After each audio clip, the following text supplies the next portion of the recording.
Komunikasi antar proses, setiap proses yang berjalan itu bisa berkomunikasi, disebut sebagai interprocess communication. Walaupun bisa saja sebuah proses itu bersifat independen, ya, jadi dia tidak bertukar data dengan proses yang lain. Nah, proses yang independen ini tidak dapat mempengaruhi proses lain dan juga tidak bisa dipengaruhi oleh proses yang lain yang sedang berjalan. Nah, proses yang bekerja sama, 2 atau lebih proses yang saling bekerja sama, itu dapat mempengaruhi atau dipengaruhi atau saling mempengaruhi ya antar proses-proses yang saling bekerja sama. Ya, misalnya ada data yang di-share, yang diakses secara bersamaan. Nah, tentu saja akan berpengaruh ketika data itu diubah oleh proses A, maka proses B akan berpengaruh. Ada beberapa alasan proses-proses itu saling bekerja sama. Yang pertama, kebutuhan untuk berbagi informasi dari sebuah proses ke proses lain. Kemudian adanya kebutuhan peningkatan kecepatan perhitungan. Misalnya kalau dihitung oleh sebuah proses itu akan selesai dalam waktu misalnya 1 menit. Kalau dihitung oleh 3 proses itu akan selesai dalam waktu sekian detik, misalnya 10 detik. Jadi komunikasi ini bukan hanya terjadi di proses dalam sebuah sistem ya, bisa saja komunikasinya melalui jaringan ya, jadi beda komputer. Kemudian adanya kebutuhan modularitas ya, pembagian tugas antara proses satu dengan proses yang lain. Kemudian kenyamanan ya, misalnya supaya program ini ketika digunakan misalnya biar lebih responsif ya. Semua perintah itu bisa diterima dengan cepat oleh aplikasi yang sedang berjalan ya, karena mungkin ada proses yang khusus untuk menerima perintah dari user. Nah, proses-proses yang kerjasama ini membutuhkan komunikasi antar proses atau interprocess communication. Yang di sini kita sebut sebagai IPC. Nah, komunikasinya bisa dengan 2 cara. Yang pertama, dengan berbagi memori atau shared memory. Jadi, proses yang bekerja sama ini itu mengakses data yang sama, yang bisa variabel yang sama, bisa file yang sama, bisa objek yang sama.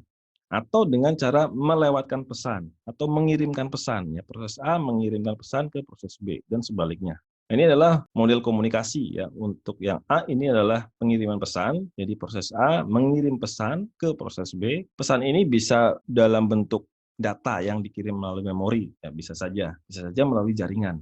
Atau yang model B, yaitu berbagi memori. Jadi ada data yang diakses bersama-sama oleh 2 buah proses atau lebih. Data yang ada di memori ini bisa berupa data atau variabel, atau objek, atau yang lain. Contoh komunikasi antar proses. Pertama adalah contoh problem produsen konsumen. Ada 2 buah proses. Proses pertama itu kita analogikan sebagai produsen, proses kedua kita analogikan sebagai konsumen. Proses produsen itu adalah proses yang menghasilkan informasi. Informasi ini digunakan oleh proses konsumen. Nah, berarti ada data yang dibagi oleh produsen ke konsumen. Nah, data ini bisa disimpan di sebuah tempat yang kita sebut sebagai buffer. Buffer ini bisa unbounded, tidak ada batasan ukuran untuk buffer tempat penyimpanan sementara ini. Bisa juga buffer ini berukuran tetap atau terbatas. Ya.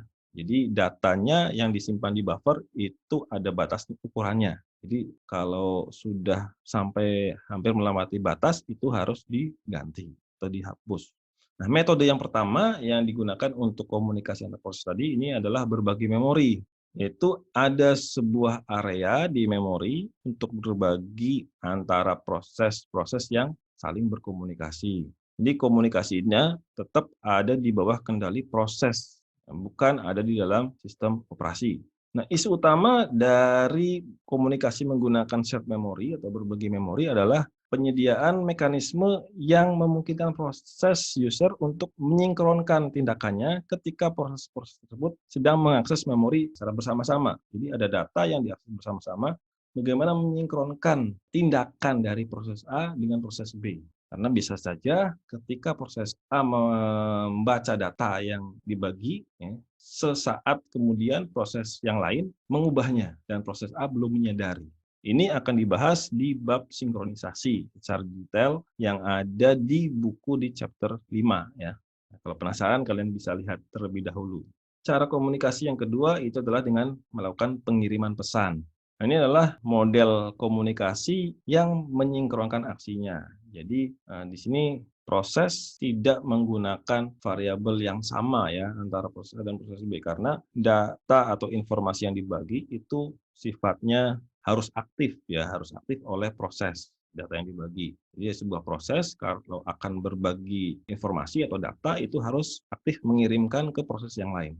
Nah, pada komunikasi antar proses menggunakan pengiriman pesan ini ada dua buah operasi. Yang pertama ya send, yaitu mengirim pesan. Yang kedua adalah operasi receive atau menerima pesan. Jadi proses-proses yang saling bertukar itu siap mengirim dan menerima pesan. Nah, ukuran pesan itu bisa tetap atau fix atau bisa bervariasi atau berubah-ubah. Masalah utama dari komunikasi antar proses salah satunya adalah sinkronisasi.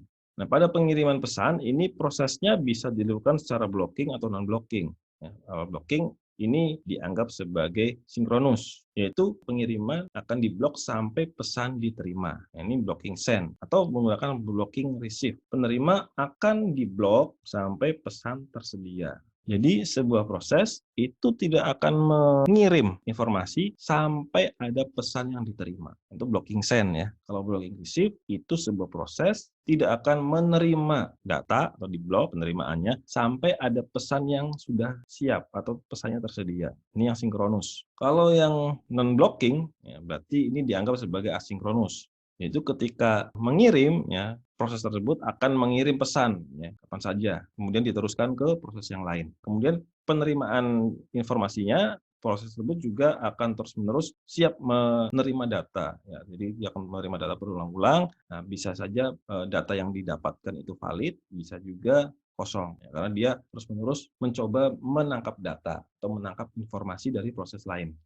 Nah, untuk sinkronisasi ini akan dibahas tersendiri di bab sinkronisasi.